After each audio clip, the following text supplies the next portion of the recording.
What's up, everybody? How you doing? Will with Lightweight Debris Removal. Today I got my collared shirt on.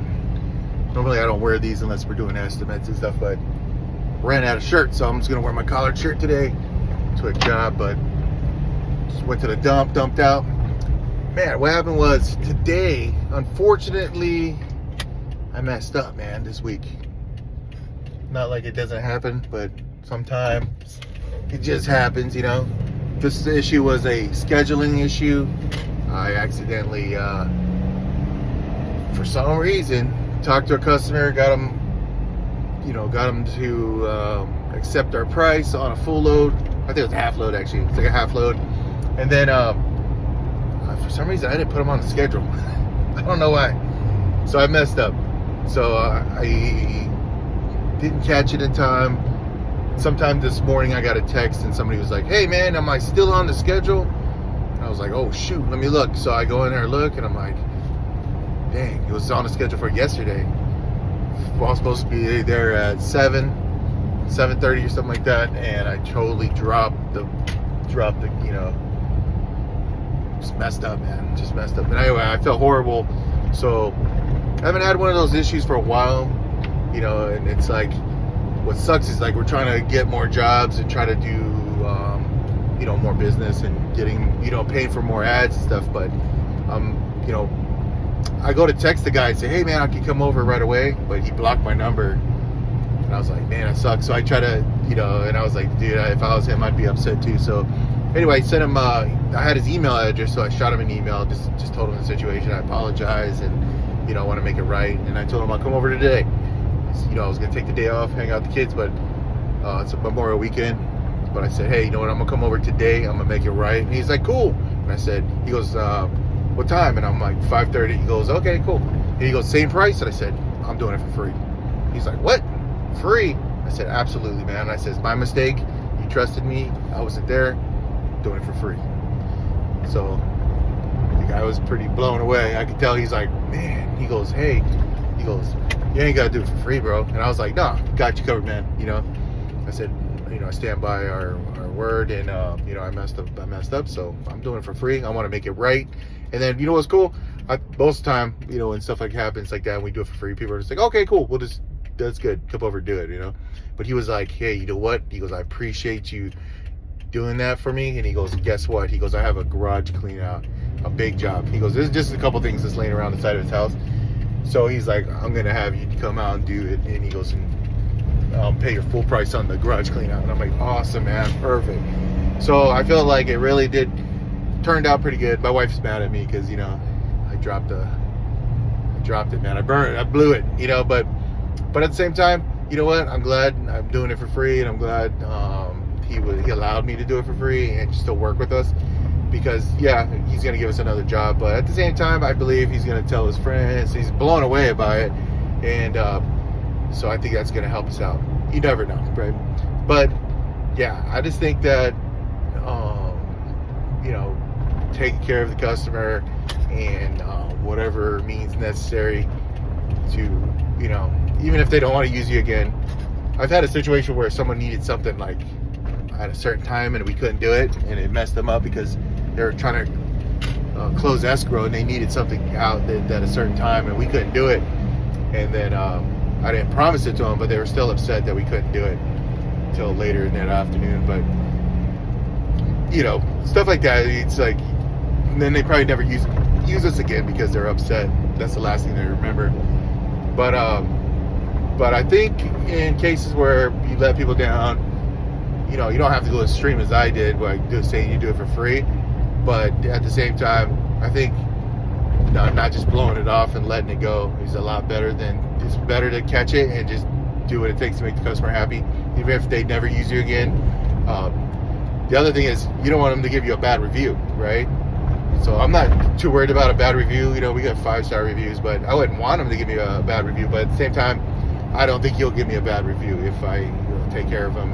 And obviously not. He was really blown away by that. We come out there on the weekend and do it. And as soon as we found out the problem, we take care of it, and we're going to go one step further and do it for free. So he's not going to give us a bad review. He's actually probably going to give me a good review, and I have to eat it. for a little bit, but hey, it's all right, man. You know, I'm happy to do it. Actually, I'm very excited to actually just go over there and knock this out for him. So anyway, that's just my tip of the day. Is number one, slow down, don't make mistakes, scheduling mistakes, put stuff, write it down, make 100% sure once you get these jobs that you're scheduling and correctly, and you're gonna be there on time. That's another issue. Sometimes we're running a little behind, but I think we're okay because we always text, keep it open communication. We let them know, like, hey, we're running a little bit late, and you know, we're okay with rescheduling if they need to. But the other one is, I think we're just getting a lot busier, and a lot of you guys that watch our channel know that we just started doing more junk removal. We were mostly dumpster rentals and junk removal is a little different as far as like sales, like pitching, pricing and everything to customers. But another thing I realized is that scheduling is a little harder too on the junk removal side, because I was just telling my wife, I'm like, I answer all the phone calls and I talk to all the people, but it seems like some jobs are like, I might have to talk to the person a couple times before we get the job, the okay to do it. So a lot of times it's like the initial phone call, they just want to know how much or can we even do it, and then I explain to them that we can either bring a dumpster or a junk removal job, and then I explain to them why they might want a junk removal service or versus a dumpster rental.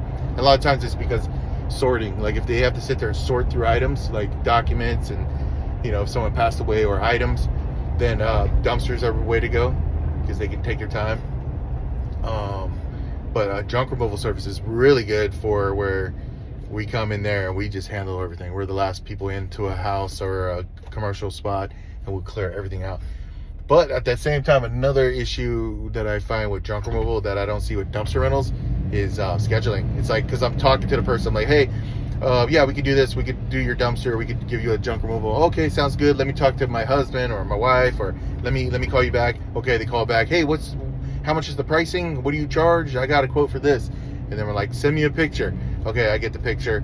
I look at it. I'm like, yeah, you're probably like a half load or 3/4 load, somewhere in there.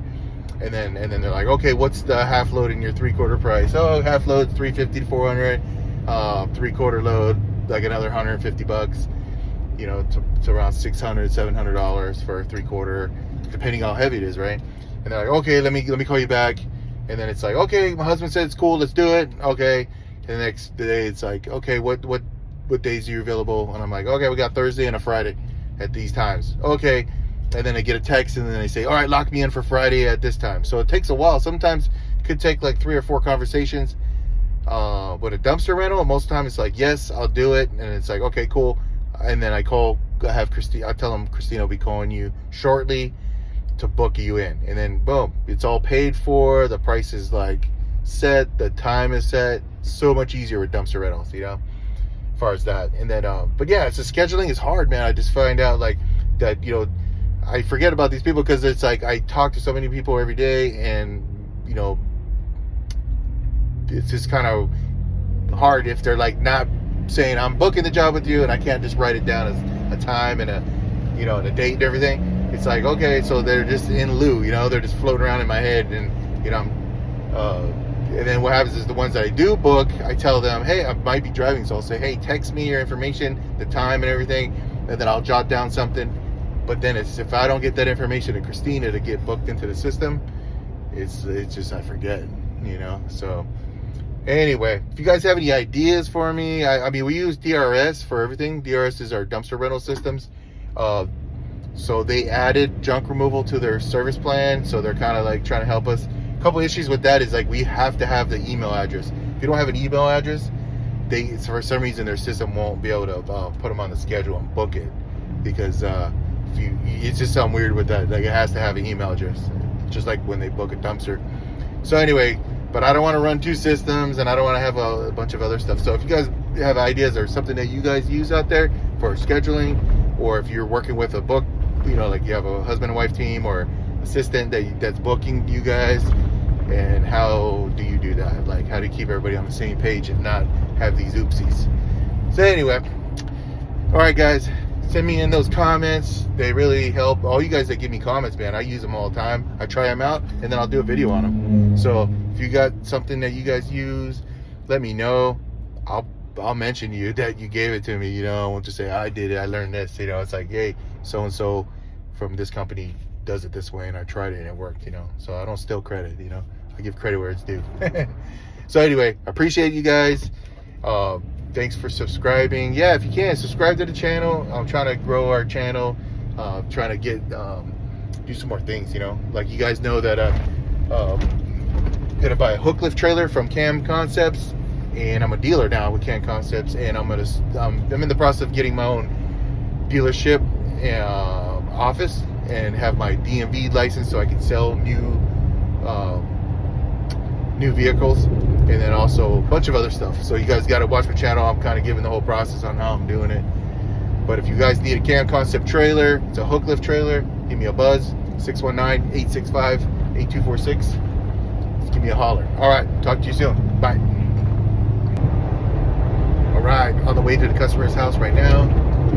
Already let them know we're on our way. We're gonna do this one for free, just to make sure that he's absolutely satisfied with our service. And like I said already, we're gonna get that. He already confirmed that we're gonna do his garage clean out. So that's pretty good. I got Christina with me. She didn't yell at me too bad. A little bit. So I'll put some pictures in here, show you what the job looks like. Okay, different. But I still